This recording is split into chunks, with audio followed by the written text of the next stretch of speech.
अस्सलाम, Jawad Hafeez, stock market expert, life and business coach, आपके साथ एक नई वीडियो। सर, आज मैं आपसे बात करूंगा डालडा के आईपीओ के बारे में।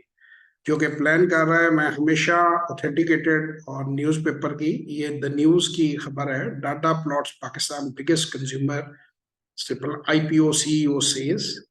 ये ट्यूसडे जनवरी 24 2023 की 24 जनवरी 2023 की खबर है कि कराची में Dalda food limited, the largest cooking oil manufacturer, जो प्लान कर रहा है 3.3 बिलियन रुपीस का आईपीओ करना।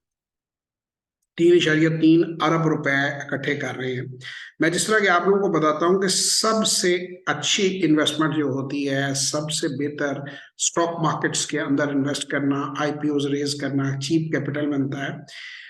मुल्क चाहे किधर को भी जा रहा हो, जो रिक्वायरमेंट्स हैं, लोगों ने जिंदा रहना है, लोगों ने चीजें हासिल करनी है, जिंदगी ने आगे बढ़ते रहना है।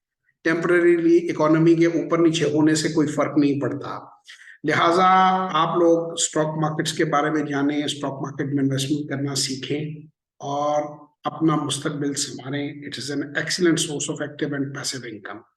मजीद मालूमात के लिए 0309466240, 0336424234 पे हमसे रब्ता करें और हमारे किसी वर्कशॉप या सेशन में आएं और मजीद जानें। शुक्रिया।